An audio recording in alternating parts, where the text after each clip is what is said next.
Franchise എഗ്രിമെന്റിൽ exclusivity close വളരെ important ആണ്. നിങ്ങൾ അവർക്ക് ഒരു എക്സ്ക്ലൂസീവ് റൈറ്റ് ആണോ കൊടുക്കുന്നത്, അതല്ലെങ്കിൽ നോൺ എക്സ്ക്ലൂസീവ് ആണോ എന്നുള്ളത്. അതേപോലെ ടെറിട്ടോറിയൽ റൈറ്റ്. പലപ്പോഴും ഒരു ഡിസ്പ്യൂട്ട് ഫ്രാഞ്ചൈസി ഡിസ്പ്യൂട്ട് ഉണ്ടാകുന്ന ഒരു കാരണം നമ്മൾ ഒരു സിറ്റിയിൽ ഫ്രാഞ്ചൈസി റൈറ്റ് കൊടുത്തു, അതിലൊരു ക്ലാരിറ്റി എക്സ്ക്ലൂസിവിറ്റി ഉണ്ടോ, ടെറിട്ടോറിയൽ ലിമിറ്റ് കൊടുത്തിട്ടുണ്ടോ എന്നുള്ളത്. അപ്പോൾ സ്വാഭാവികമായിട്ടും നമ്മൾ രണ്ടാമതൊരു ഫ്രാഞ്ചൈസി സെയിം സിറ്റിയിൽ കൊടുക്കുമ്പോൾ ഫസ്റ്റ് ഫ്രാഞ്ചൈസി ഇഷ്യൂ ഉണ്ടാവും. അപ്പോൾ അത് വളരെ ഇമ്പോർട്ടന്റ് ആയിട്ടുള്ള ഒരു കാര്യമാണ്. പിന്നെ ഫൈനാൻഷ്യൽ ടേംസ് എന്താണ് എന്നുള്ളത്. ഫ്രാഞ്ചൈസി ഫീസ് ഒരു വൺ ടൈം ഫീസ് ആയിട്ട് കളക്ട് ചെയ്യുന്നതാണ്. അതിന് പുറമെ റോയാലിറ്റി കളക്ട് ചെയ്യാറുണ്ട്. അത് റവന്യൂ ബേസിലാവാം, അതല്ലെങ്കിൽ ടേൺ ഓവർ ബേസിലാവാം, പല രീതിയിൽ. അപ്പോൾ അതെന്താണ് എന്നുള്ളതും, അതിന്റെ ഇൻ കേസ് ഓഫ് ഡിലേ ഉണ്ടെങ്കിൽ അതിലൊരു ഇൻട്രസ്റ്റ് പോർഷൻ ഉണ്ടാവോ, അതല്ലെങ്കിൽ സെർട്ടൈൻ പീരീഡ് കഴിഞ്ഞാൽ അത് ടെർമിനേഷനിലേക്ക് പോവോ, ഇത്തരം കാര്യങ്ങളൊക്കെ അതിൽ കവർ ചെയ്യണം. അതേപോലെ തന്നെ ടെർമിനേഷൻ ക്ലോസും പോസ്റ്റ് ടെർമിനേഷൻ എന്തൊക്കെയാണ് എന്നുള്ളത്. ഇപ്പോൾ നേരത്തെ പറഞ്ഞ രീതിയിൽ നമ്മളൊരു ഫ്രാഞ്ചൈസി കൊടുത്തു, നമ്മൾ അവർ ആക്ച്വലി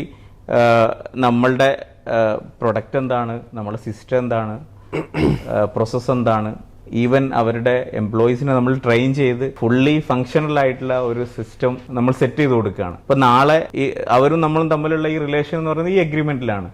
നാളെ ഇതിന് ഒരു വയലേഷനോ അല്ലെങ്കിൽ നമ്മളുടെ ഈ IP പ്രൊട്ടക്ട് ചെയ്യുന്നതിന് എഗെയിൻസ്റ്റ് ആയിട്ട് എന്തെങ്കിലും ഉണ്ടാവണമെന്നുണ്ടെങ്കിൽ ഈ അഗ്രിമെന്റ് നമുക്ക് എൻഫോഴ്സ് ചെയ്യാൻ പറ്റണം.